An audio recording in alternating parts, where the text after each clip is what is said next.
This is Optimal Health Daily, episode 734. 10 Reasons Why You're Gaining Belly Fat, Part 2, by Summer Banks with DietSpotlight.com. And I'm Dr. Neil, your very own personal narrator. Welcome to a Thursday edition of Optimal Health Daily. This is one of 5 podcasts where we read to you from blogs for free so that you don't have to read them yourself, except on Fridays.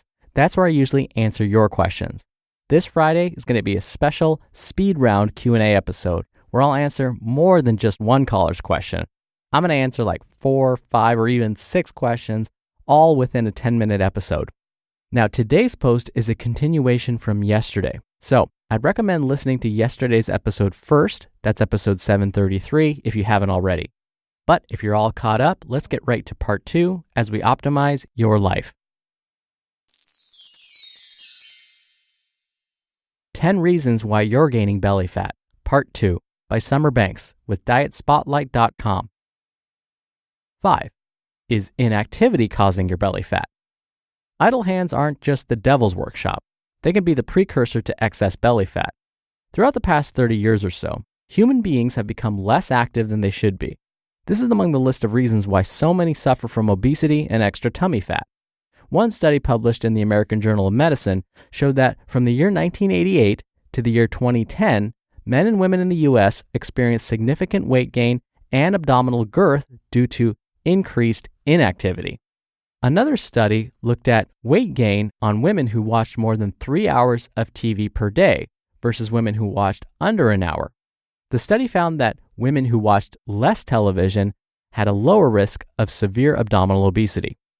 Research in the Journal of Obesity points out the importance of exercise following a period of weight loss, stating that those who kept resistance or aerobic exercise in their lifestyle after a year of weight loss prevented weight gain, while those who remained inactive experienced a 25 to 38% elevation in belly fat.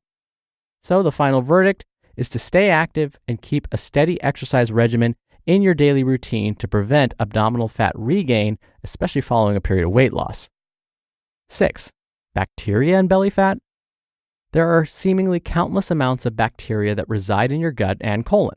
While some of these bacteria are beneficial to your health, others pose some potentially serious health concerns, and this is according to WebMD. Gut flora is usually the term for those microorganisms that live in the digestive tract. According to Scientific American, an unhealthy balance of gut bacteria could not only cause serious health risks, but increase chances for weight gain and excess belly fat.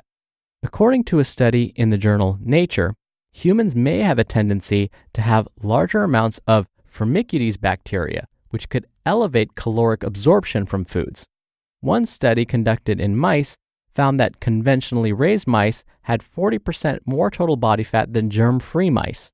Other studies have found the link between weight gain and caloric storage via a common core of shared flora with an individual's mother.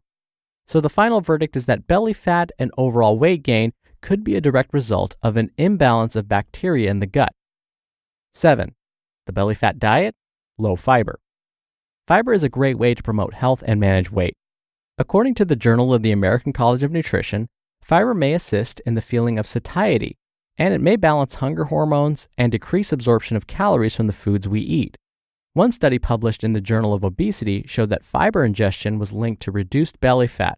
There was in fact a 3.7% reduction in body fat for each 10-gram addition of soluble fiber.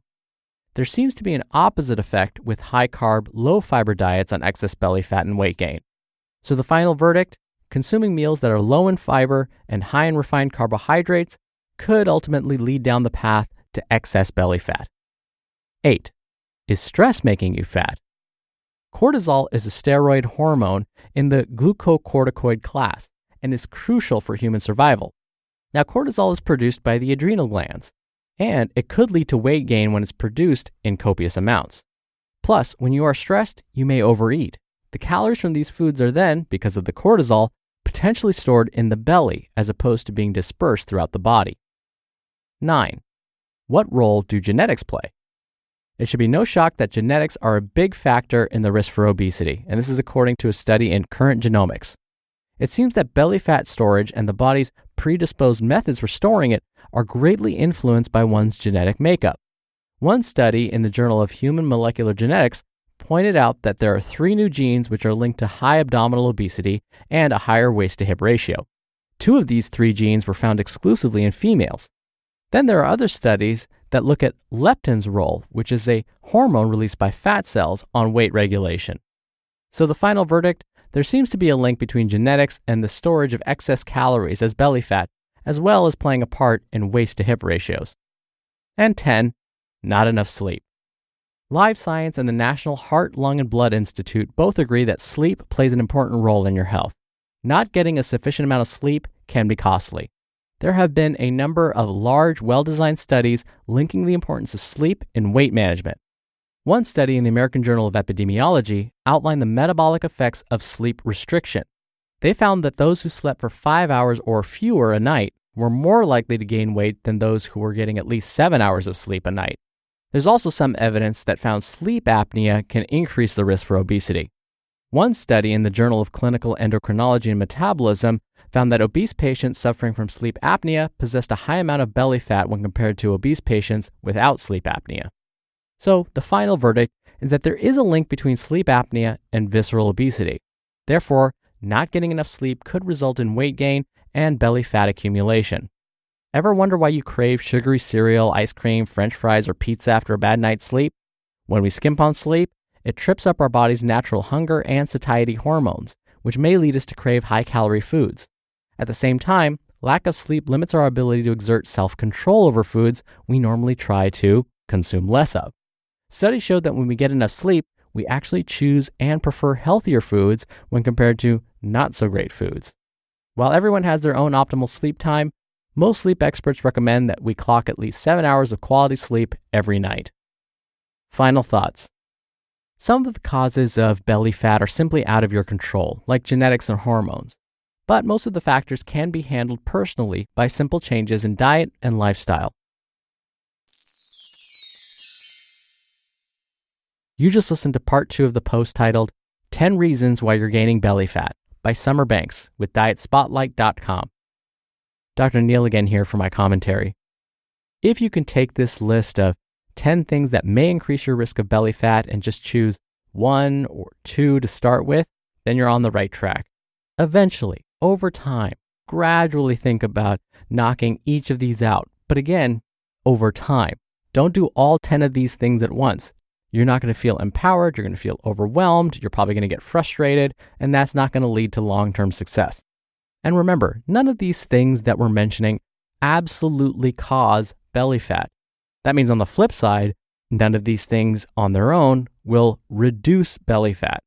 Over the past 2 days, I read to you 10 different things that may affect belly fat. But that just reminds us that there are multiple reasons why we may store fat around our bellies.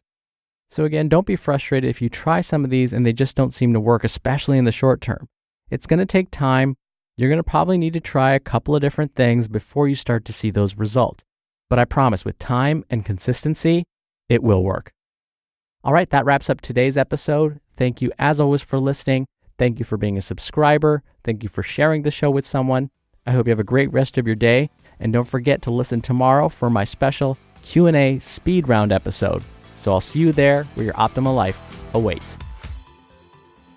Hello, Life Optimizer. This is Justin Malik, creator and producer of this show and Optimal Living Daily, the brother podcast of this one. Literally, I'm Dr. Neil's brother.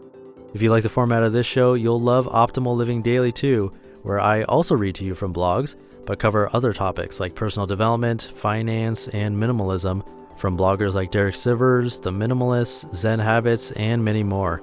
So for more amazing content read to you for free, come subscribe to Optimal Living Daily too, and together we'll optimize your life. You've been listening to Optimal Health Daily. Be sure to hit the subscribe button to stay up to date on each new episode, and head to oldpodcast.com.